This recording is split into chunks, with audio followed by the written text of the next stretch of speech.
can Anthony Davis carry the Lakers without LeBron? What does the history show with AD? Shows he's not taking a team. There's not a knock on him, but the history says that he's not taking a team very far. And this isn't a knock on him, but that's what his history says. You look at him when he was with the Pelicans, he didn't take them very far. He got past the first round, once, twice, maybe? Other than that, nothing. And we've seen when LeBron is not there, he struggles carrying this Lakers ball club. But, Skip, what has happened over the years is that people that do what you and I do and a lot of other analysts make it seem like all the great players were leading these teams to championships by themselves. Like Kareem was doing it by himself. And like Magic and Bird and all these great players, they were not. Stop this notion that all of a sudden if a great player doesn't get a team to the championship, he's a bum or he's not very good. On the 62-63 team, there were a 12-man roster. The Celtics had 9 Hall of Famers.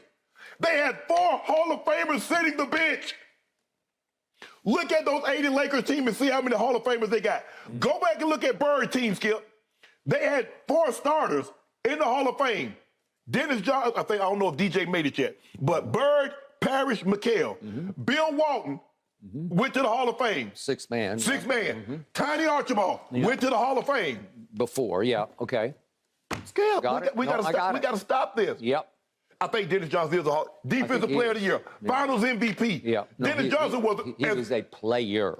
Legit. Yes. So can we just stop? And he was the point guard. He was the point, yes. So, Skip, can we stop this notion that, if he don't take a team, go back. Look at when Moses Malone and Dr. J left, how far did Charles Barkley get the Sixers? It wasn't until he went to Phoenix, got with Kevin Johnson, who was an all-star, Dan Marley, who was an all-star, and they ended up going to the NBA Finals. And they ran into the wrong guy. Jordan. Yep. Jordan wasn't getting out of the first round until he got another great player in Scottie Pippen. Ho Greg came along, and then all of a sudden they got the right coach, the pieces fit, and boom, they took off. So this is not even Kobe. As great as Kobe was, remember when Shaq left? You remember the downtime that the Lakers had? I do, Lakers. I know Laker Nation might not remember. You talk about Mamba. I remember when Mamba mentality was selfish. It was, he's selfish. I don't want to play with Kobe. And somehow he flipped it. They got Pau Gasol. I don't know if they noticed this, Skip, but Pau Gasol is on the ballot to go to the NBA Hall of Fame this year. Yep. So if Anthony Davis doesn't take them, that's not a knock. You need other pieces around you. And I'm not so sure the pieces that he has around him.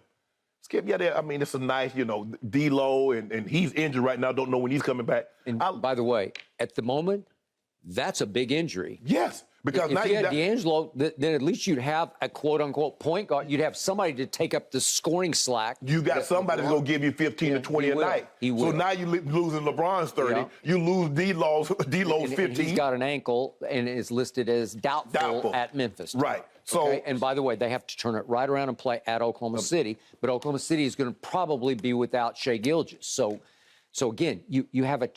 I don't care so much about tonight. Even if LeBron were 1,000% healthy, I don't know if they could win it. Yeah, that was going to be tough. That was going to be a tough out. That was going to be tough out in the groundhouse. If you're going to make the run that I think you can make, you need to turn right around the next night, and you need to go to Oklahoma City. And that's a young team. And if Shai Gilgeous can't play, Shai Gilgeous-Alexander, obviously, then you should be able to win that game. Now, I don't know. It's up for grabs. But the one thing they can do is that you remember when they came in here on LeBron's night on February 7th, they rained threes.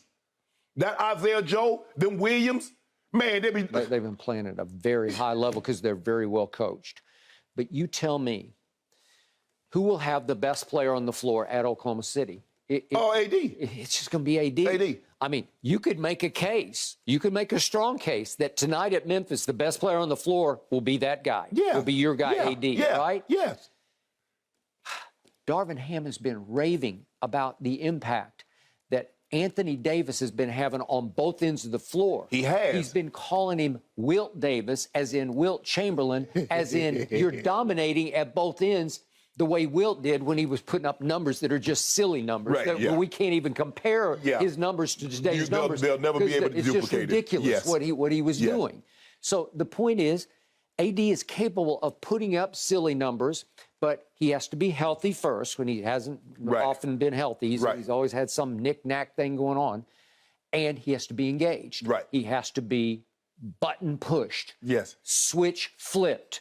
Well, lately it has been, and he's been playing at a supremely high level. I thought Sunday he looked like a top 5 player because he was changing the game. Yes. But Dallas doesn't have somebody who can deal with him. Right. And without Steven Adams, they don't really have anybody. Yeah, they have some guys that are very athletic, but they don't really. Tillman, Clark, I think that's his name. But they're not guys that can really challenge AD. But again, Skip.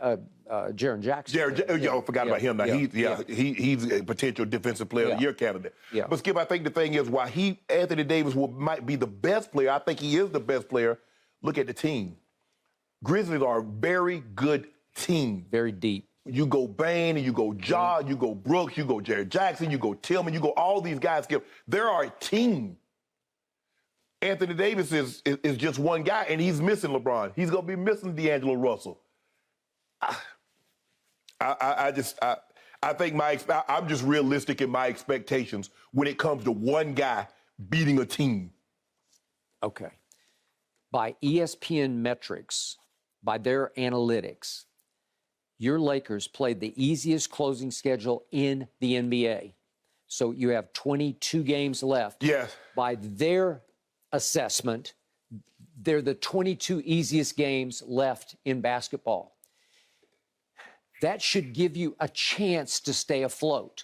But it falls upon... With LeBron, though. Okay, I got it. And again, we can argue all day and all night about how hurt he is. I don't know. Is it possible he comes back in 3 games? Maybe. Is it possible he's going to miss 3 weeks? Well, if he misses 3 weeks, it's over. Like, I just don't know. But you do have the easiest path to at least get in the play-in. Well, could Anthony, by himself, with the new pieces around him, could he rise and shine to a level that he could at least get you in the play-in? Well, he's going to have to play. Skip, you remember that 4-game stretch where he was averaging like 35, 36 points, like 18 rebounds? I do. He's gonna have to go on a stretch like that until LeBron comes back. Where those games where he pitched in, had 55 and 17 and had 40 and this and that, he's gonna have to play at that level in order for them to have a chance. Is he capable? Yeah, he's capable. Yes, he is. Yeah. Do I trust that he can now? I do. Again, if these metrics are correct, some other metrics have him like the 5th easiest schedule, but whatever. Let's say it's the easiest schedule. Yeah. Well, then Anthony Davis should be good enough to at least lift them into the play-in. Yeah. Okay, they're 3 games under 500. You had them going 16-7, but that was obviously with LeBron. I had them going 17-6, obviously with LeBron.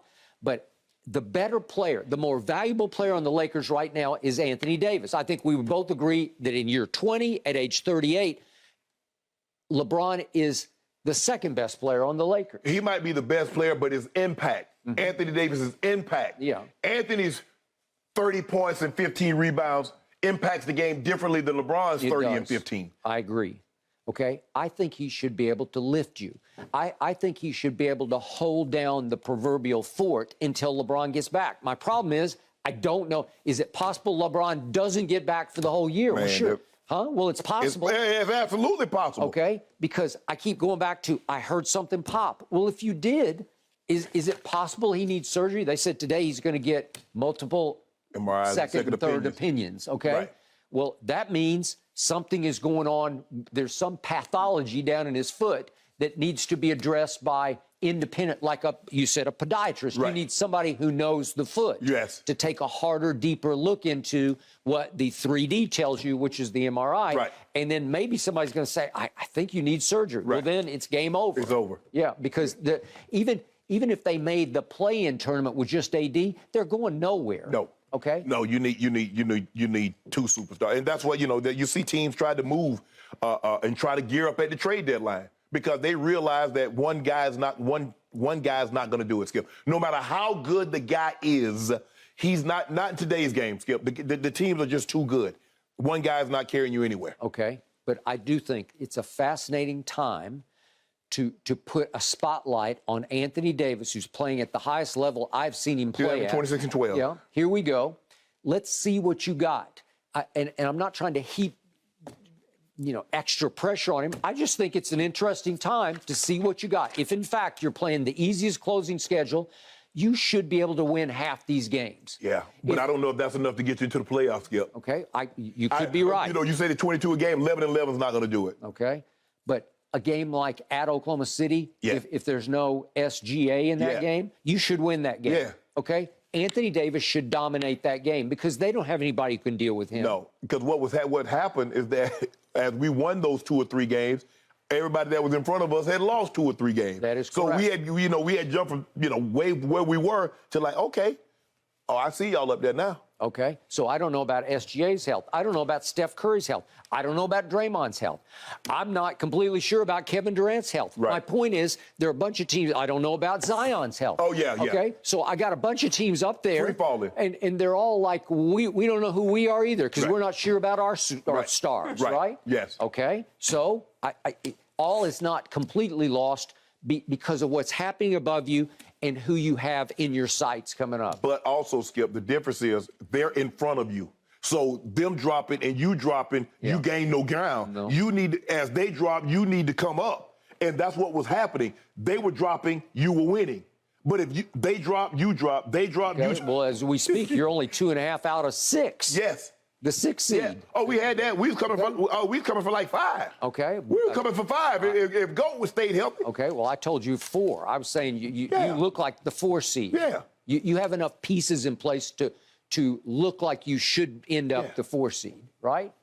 I might have gone and get that red clay, some vinegar, put in that. Okay, you might have to.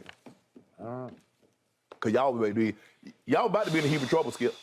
Who's y'all? The NBA. And by the way, my Clippers are stuck with Russ. That's a whole other issue. So everybody's crumbling. You got what you wanted. You got him off the Lakers. You got him off the Lakers. You say they need to be done with him. I can't even believe and y'all purchased him. Y'all purchased him. We purchased him. It was a bargain basement buy because we are the team in the basement, but we bought him. Yeah, you could. I see. Yeah. Be careful what you wish for. Yeah, you know the old phrase, we bought the farm? That's what we bought, is bought the farm. That means you're over and out. I don't know if it was working, though. No. You got a farm that didn't have no livestock. That is correct. That is correct. Thanks for watching, Undisputed fans. Subscribe here to get the very latest from Skip and Shannon. Plus, go watch a few segments from our other shows on FS1.